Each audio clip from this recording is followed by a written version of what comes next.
Hey, this is Neil Bawa, the mad scientist of multifamily, and you're listening to the Mailbox Money Show with Bronson Hill.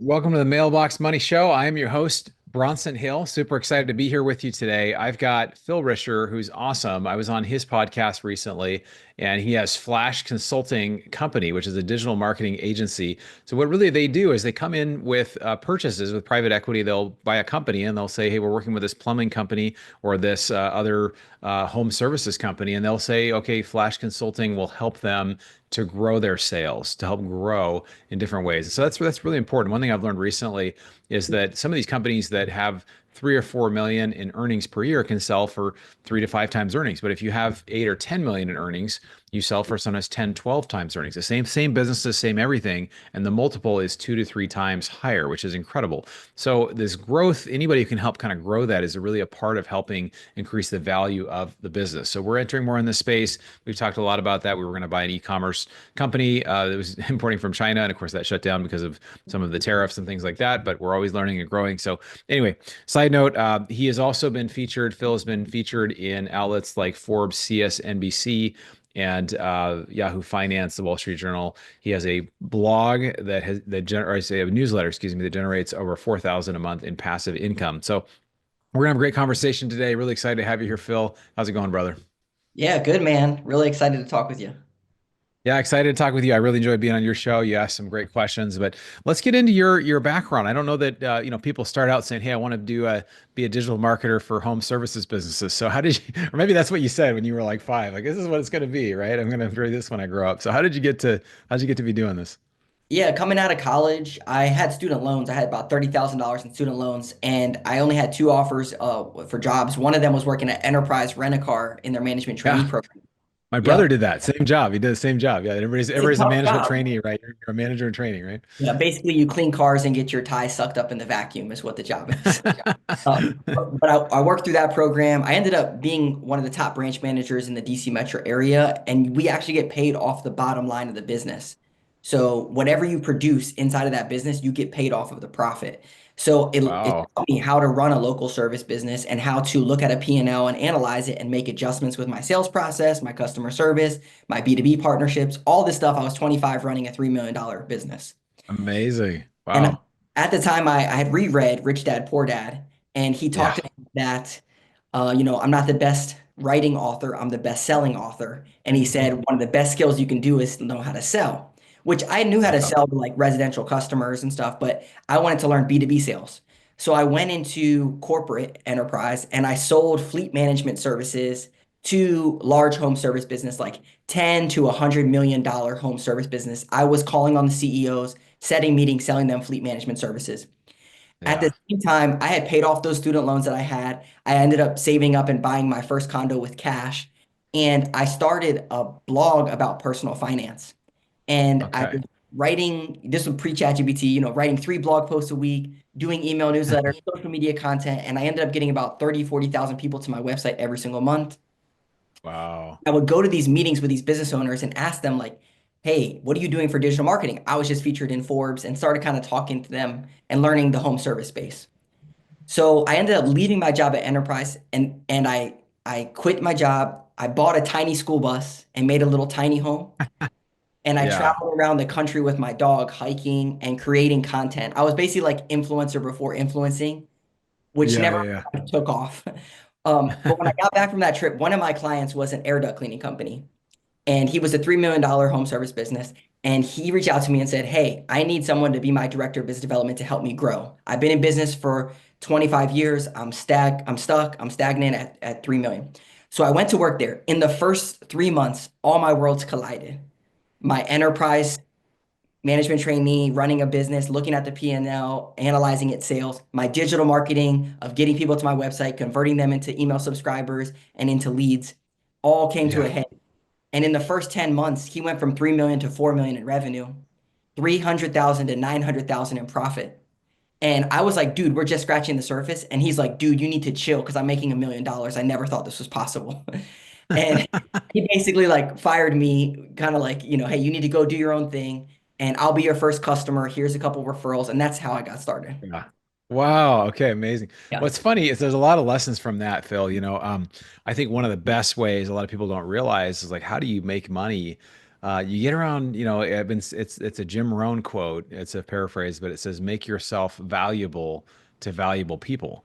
So a lot of times you go to someone who's doing well in business or in life, and you just, hey, how can I, and you try to figure out how can I solve a problem for this person? And if you can do that, like there's a lot of people I would pay a lot of money if they can solve problems for me, right? If they can find deals for me, if they can help, bring investments like or investors to me, like those are all super valuable to me, right? And so in business, it's all about that, right? And so you had a chance at a young age, 25, you're over here, you're kind of plugging things in and you're kind of seeing it, and then you're very quick at it, you're able to do it. Do you think that your skill set, like what was the skill set that really enabled you to do that? Because obviously people come in and they like, they don't have the success that you've had. So what is, I guess from the way that you see things from your eyeballs, like what do you think is what you noticed about your friend's business or that person's business that you were able to scale and see the opportunity? Because first you saw it and then you were able to do something about it. But like, what do you think like qualities you had to be able to do that? Yes. Well, so this was a glaring issue was that because I had this blog experience of life cycle of a customer, a lot of times traditional digital marketing is just looking at new customers coming in. Like, how can I get more visibility? I could run ads, then I get people to my website to buy my product, like e-commerce, for example. It's like run Facebook ads, get people to my website, customer acquisition costs, LTV, all this math stuff. The problem with in-home service is that that's fine and well, but there's two other pieces that most people miss. It's the conversion funnel and the retargeting funnel. The conversion funnel is when a lead comes in home service, it's not just go to a landing page and buy something. It's turn into a lead. Your customer service representative has to talk to you on the phone. Um, A yeah, salesperson has to go out to your house, give you an estimate. You have to follow up on that estimate, and then you have to close into a sale. And after that, you might not turn into a sale. Now you need to do email marketing and text marketing to bring them back into your funnel and cross-sell them other services. It's much yeah, different than just run ads to a landing page and buy something and then we're all good. And so from right. when I went in, it was that exact process.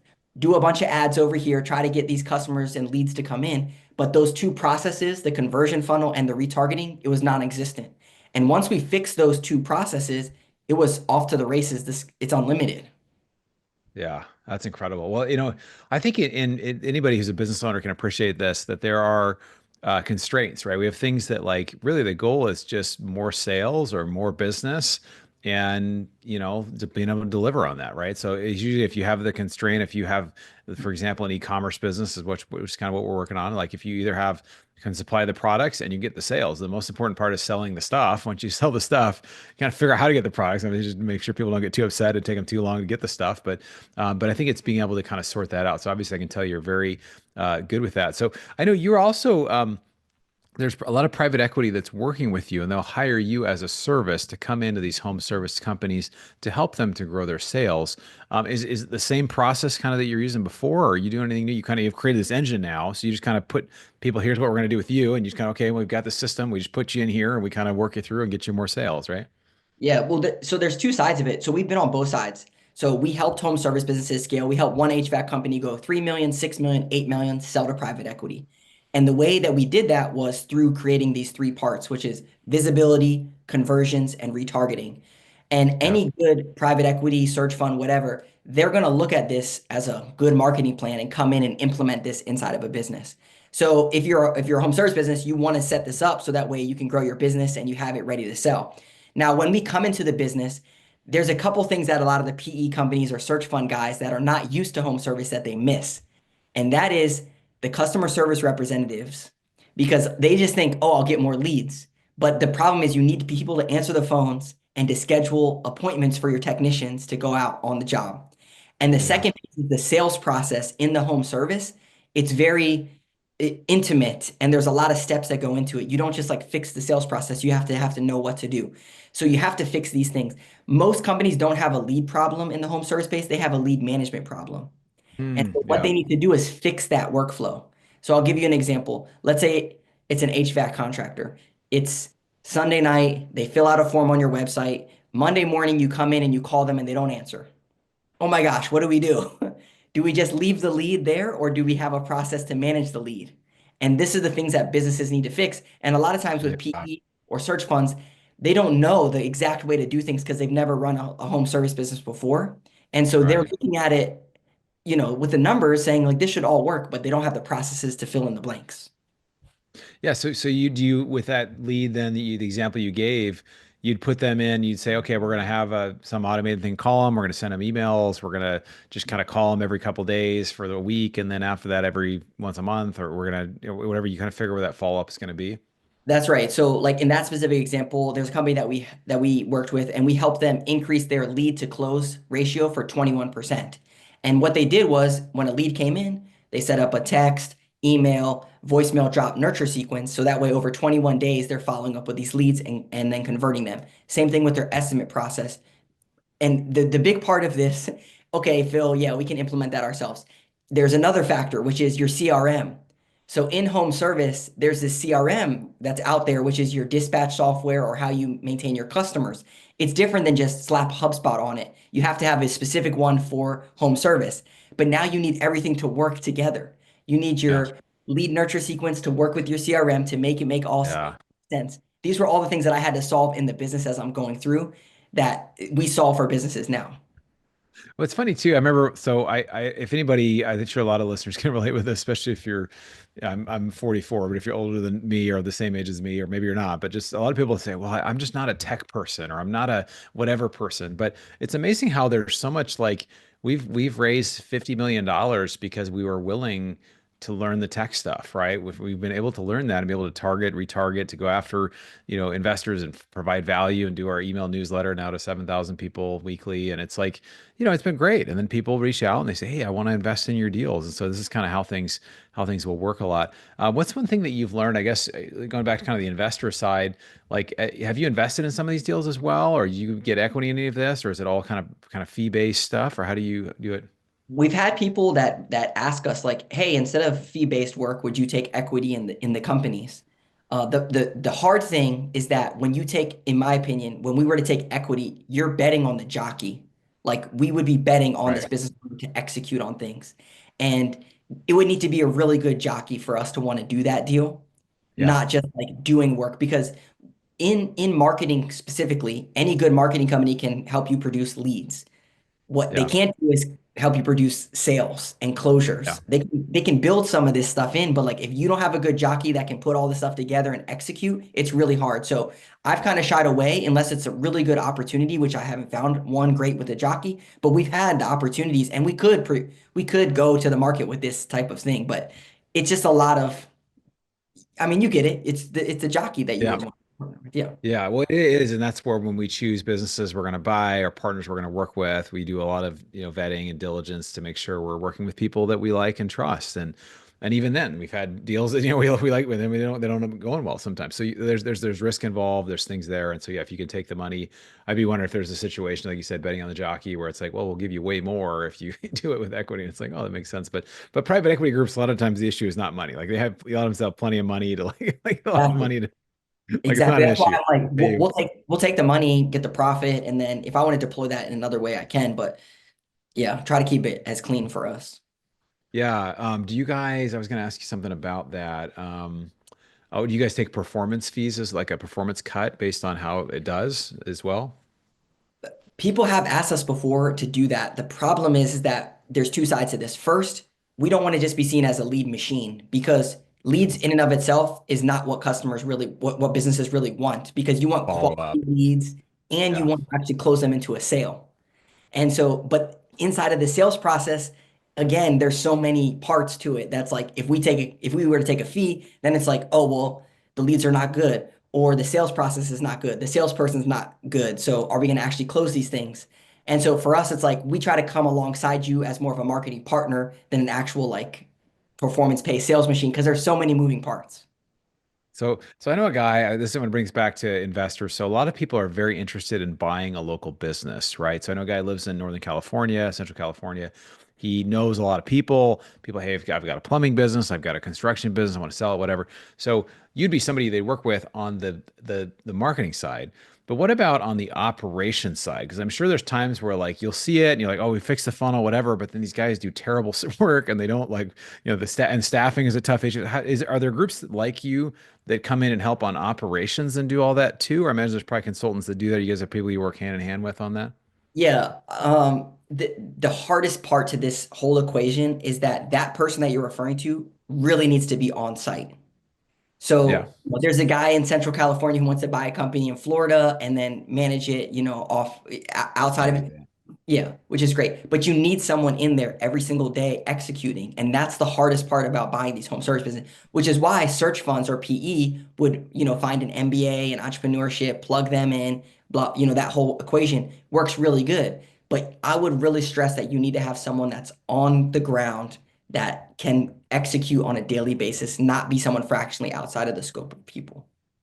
It's a really interesting skill set. I was asking somebody recently about, going and buying plumbing businesses and buying, we've been a part of a roll up for car washes. So, a roll up's just simply buying multiples of the same and selling them for a higher multiple later, a higher equity multiple later. So this guy I met at a party, he called himself a consolidator. And I was like, well, what do you mean? He's like, we bought plumbing. I bought a plumbing business, 7 years ago, whatever. And I learned the business. I went into the business. I helped it, whatever. I did all the stuff. And I learned that, okay, plumbing, there should be one of three outcomes. He kind of went in, did the operating side, and then he would train the managers on how to do some of the, when somebody gets called to the house, they should have one of these three outcomes. And then he did well. He basically bought it for three times earnings. Then he got it. He improved, like doubled the sales in a couple of years or something. And then he bought another one. They kept buying more. And then he got like 10 of these. So he ended up having something that was worth, he ended up selling it, I think, for like $100 million or something. He got 10 or 20 of these. And so he sold it for private equity. But it's like this idea of just consolidating, putting things together and knowing and do it. Not everybody wants to do that, right? There's a lot of work and brain damage, whatever. But like he was able to create, all out of these different plumbing businesses, he was able to create one business together that basically has similar, processes and similar software, which private equity loves. But it's just amazing, to buy for three times earnings and to sell it later. I think it was like 12 times earnings, like 4x just on the multiple. It's kind of an amazing skill. A lot of people don't do that. They don't realize that that's there. But what is it like? Have you seen some people like that they're kind of that person that does that consolidating, and talk to you about like what skills that person has to be able to do that? Yeah, so there's two common ones. The first one is vertical, like what you're saying, plumbing, roll up. An easier one is when you buy like plumbing company, HVAC, electrical, and roll together because Ah, you're yeah, competing against each other. And if you're in a local market, you don't want to buy a plumbing company right down the road over and over again because then you're kind of sure. diluting, the service that you can offer. Yeah, So if you were to buy like plumbing, HVAC, electrical, roll them together, then you have 3 million, 3 million, 3 million. And now you have yeah. 1 million and you can cross sell all the services together. So it's much more. And you can get service contracts, which help with the value as well. That one is very Wow. common. And a lot of people don't think that way, right? Like the plumbing guy, he might buy a plumbing company, then go buy an HVAC and electrical to bolt it together. And now you have a 9 million, $10 million business that can sell for a lot bigger multiples. Wow. And there's the private equity groups. Yeah, we're gonna have to stay in touch after this because eventually, if I get start getting some stuff, I'm be like, hey, I got a plumbing company I'm gonna buy. Who do I talk to on private equity? Because not just I'm gonna buy it or we're gonna buy it with investors. It's like who's gonna buy it? Who's the private equity group that does that? Because not all private equity or family offices, not everybody wants to do it. And so it's a special. It's interesting how like the private equity world or the family office world, like we buy plumbing and HVAC businesses in the Midwest or something. It's like something super specific. And that's like mostly what they do, right? It's like so specific, right? Have you noticed that about some of these firms? This is like their bread and butter, right? Yeah, exactly. Like we have a guy, in South Florida. I buy these companies, put them together, right? If you buy a 3 million, 3 million, 3 million, like I just said, just doing that, then the multiple's way higher, and you just like basically put all these pieces together pretty quickly, Yeah. and then put them all in the Uh, same CRM, integrate all of their database so you can send them emails and cross-sell them things. Get one call center so that way you get rid of a bunch of different call centers for your customer service reps. You can streamline a lot of your processes pretty quickly. So I guess so if I'm a local investor, let's say I'm like, I'm that guy in Central California and I find a local plumbing business guy is going to sell me the business for, maybe it's 1 million in SD or 1 million in earnings per year, and or maybe 2 million, whatever. And then I can find some other like is basically do it with SBA, do any kind of loans you can to get it. Then pick up another one, pick up the HVAC and pick up the construction, or pick up different things together. And then, I mean, is that, are a lot of people able to pull that off, or what are some of the challenges? I guess you could buy it and then it fails or doesn't work as well as you want, or there's a mutiny at the company, or who knows, right? Like just from the employees. Yeah, I would say the biggest thing that it comes down to is you want to analyze where the lead flow comes in. So like we had this guy, Patrick Lang, on my show, and he's probably the number one business broker for home service businesses. And what he said when you're looking at these specific ones, HVAC, plumbing, electrical, is you want to look at what's called service contracts. So what he told me was that for every $1 million in revenue, you want to have 500 service contracts. And a service contract is basically people paying to continue to have service with you on an ongoing basis. And it helps make that sticky throughout the transition. So that way you're not just looking, well, where's my next customer coming from and can I help solve this problem? Because now if you layer in a bunch of service contracts across plumbing, electrical, and HVAC, you can cross-sell all the different services inside of that. So I would look at that number specifically with service contracts to make sure that it's sticky, and then look at those three pillars. Visibility, okay, you can do Google Ads, Yelp, whatever. That part's pretty easy to figure out. But what does the sales process look like from a lead into a sale? And then how are we cross-selling services? Most of these companies have 10,000 people that they have over 30 years that they've never emailed or text them ever before cross-selling any services. They just say they'll work with us when they need us. Well, that that's right for the picking, that you can go in and send these emails. A good example of this, we had a $1.5 million HVAC contractor. They never emailed their 6,000 people. We sent out one email for 12 months. They generated $253,000 just from that email. So Yeah. there's a lot of opportunity here, is what I'm getting at. It's not just looking at, can we run more Google ads for this business?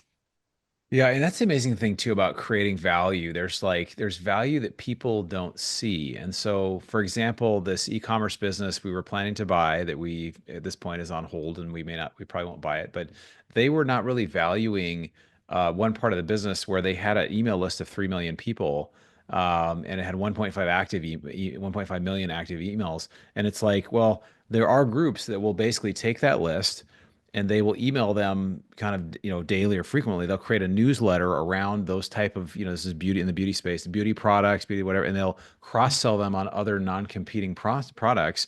And you get an affiliate commission every time someone clicks and buys. And it's like, we figured that was like another $1 million that's just kind of right there, just sitting there that they weren't even using, or they're not doing influencer marketing, right? They were doing all these other marketing, their paid ads, but it's like, well, there's other things that are there that potentially could be great opportunities. So I think just being able to approach it, the challenge, of course, there's a lot of different pieces. If you do put money here or you put effort here, it can take it away from somewhere else. But it's just being really interesting to kind of continue to look at things in a new way.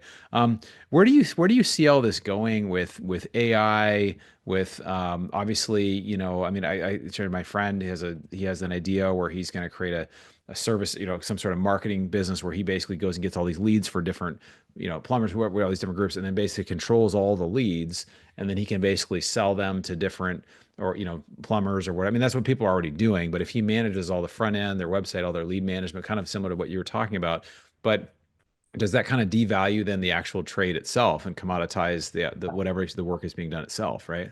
Yeah, so like in that example that you just gave, like if the business owner wants to sell their company, right, they want the processes built inside of their business and they want the customer database and everything. So that way when they sell the company, it's like worth more because they already have the Yeah. processes built and the customer database. So I would say it's great if you're just trying to grow your business, but the long term of actually building a sustainable business that is worth something, probably not the best. The other side to this, which is the AI question for home service specifically, there's really two big parts that's going to affect home service businesses. The first one is search, AI search. The second one is AI processes. So in search in particular, right now, 87% of people are going to Google saying, who's a good plumber near Uh, me. But yeah, that's but going to be changing, ChatGPT, yeah, yeah. right? ChatGPT, whatever, all these other ones, even AI mode inside of Google. How are you going to position yourself to be shown? And the big way that companies are doing that is through brand. And that's not just, putting a billboard up there. It's Google reviews are still very important, but the number one way that people can leverage this is content. Because since these are large language models and they're just learning from all the content that's on the internet, any business, not just home service businesses, should be creating content that then these language learning models are going to be pulling into their database to say, this is the company that's an expert. So we're coaching our people to create content based off of the they ask you answer framework, which is what questions are your customers asking? create content around that to position yourself as the expert and build trust. The other side to Yeah. this is AI processes, like what I was just saying. And there's really like three big ones. There's AI phone answering service, which is Yeah. instead of having a CSR, customer service representative, answer your phones, have an AI answering service. The Yeah. second one, Agent. an AI agent answering your phone. And then the other one is AI texting, which is when someone communicates with your business, don't just have a customer service representative sit there and try to text them back. Have some type of AI chatbot that can communicate on your behalf to close things. And then the other one Yeah. is AI agents, which is this is kind of getting in a little bit deep, but when you go out on your estimates or you're going out talking to customers, all that information should be recorded. And then you as a business owner would have kind of like a dashboard where you can see, okay, my customers are complaining about the price. My customer over here, they're getting tripped up on this. And you have this ecosystem of data based off of all these decentralized things that are happening all around your business, almost like an AI dashboard with everything that's going on in your business. Those are the big AI things that they're pretty much here, but they haven't been in full effect probably the next 2 or 3 years, I would say. It's so fascinating, man. I mean, the AI conversation as a whole, we could spend another, hour just talking about this. It's really incredible the things that exist now. I mean, especially with the deep research button on ChatGPT and some of the stuff where you can go in and get, 10 hours of research in 5 minutes. I mean, it's insane, but it is really interesting to see. I'm just interested to see what, actually in the field that you're in, it's not going to be overnight. Like some industries, it could be like accounting or some other thing is all of a sudden for 20 years, somebody's working there and yeah, we've just found a way to automate all this or like versus a plumber. You can't just AI a plumber. Now, eventually maybe that'd be a robot that could do it or something, but like not for a long time. Like it's going to be something that's a lot of nuance there. So, um, Well, the thing with yeah, the plumber that's pretty crazy is like your hot water heater, eventually it can have a computer chip in there that can diagnose the problem and then send yeah. a message to Alexa and say, do you want me to find a good plumber for you? And then Alexa goes online and schedules your appointment and communicates and gets the pricing, right? Like all that can happen. Same with your HVAC unit. So there's a lot of things that are coming down that can happen. Well, and then maybe eventually with the same thing with the water heater, all of a sudden it's so easy that maybe, it orders the new water heater for you. It comes to your house and then hey, do you want to, do you want to put it in yourself? And just can you wheel it in and pop? I mean, I don't know. I'm saying that's maybe, Yeah. because the gas, but there may be some point where they find it safe enough to do it. But anyway, well, Phil, this has been amazing. I really appreciate you. Thank you for the conversation. Really love your role in really helping businesses scale. And I think it's something that's close to our heart. And I think for any investor that wants to buy a business or wants to get involved with this is huge. And you've also created some passive income streams with your blog. How can people hear about you, listen to your podcast? You've got a great podcast as well, and follow what you're doing. Yeah, so well, if you are a home service business or you're thinking about buying a home service business and you want an audit, we actually do these free marketing audits. You can go to the website Phlash, Phlash Consulting, and just click discuss your business. It's literally, hop on a call and go through your business and analyze everything, give you the playbook to how to grow. That's a good way. LinkedIn is where I usually hang out, Phil Risher, and then on YouTube, Phlash Consulting. That's where all of our content is. So those are the best places to keep up with us. Awesome, brother. Thanks again for being here, man. Really appreciate you. Yeah, you got it. Thanks. All right, so great interview with Phil Risher. Again, I think I always love learning about the process of buying businesses, people that operate deals, whether it's in real estate or other things, because there's not just one person. You can't just have the person that sells and you can't just have the person that operates. You need them both working hand in hand to make sure that the deal actually gets done and actually grows. So again, there's incredible value if you can buy a company and not just buy it, but you can scale it. And he talked about this method of buying a plumbing company and then an electric company and an HVAC company and putting them all together. And all of a sudden now you have all this revenue, and a private equity group would love to buy that because they can basically do all this and have these service contracts, or they maintain certain things. So it's not just new sales, it's all of this as well. So really, really enjoyed that. We are looking at new deals. We are committed this year to get a deal done. So we're excited. So if you're looking for a cash flow deal, cash flow, that's the thing that does not exist very much in real estate these days. So if you are a burned out real estate investor, either on your own real estate and you bought a rental house or you invested in a syndication and it's not cash flowing, it's because it's very difficult right now to cash flow any real estate. And I'm a big real estate guy, right? But it's hard right now. That's why we've shifted to oil and gas.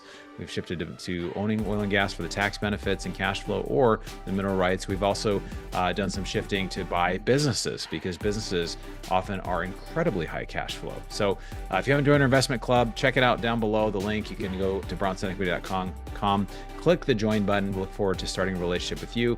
Appreciate you taking the time to educate yourself. Look forward to seeing you in the next episode of the Mailbox Money Show. You've been listening to the Mailbox Money Podcast. For more free resources, articles, and videos, go to bronsonequity.com. There you can download your copy of the special report, The Single Best Investment Strategy During and After a Pandemic. None of the information shared here is an offer to buy a specific investment, and this is for educational purposes only. Consult your financial, legal, and tax professionals and use your own common sense before making any investment decisions. Thanks for joining us, and be sure to tune in next time for more Mailbox Money.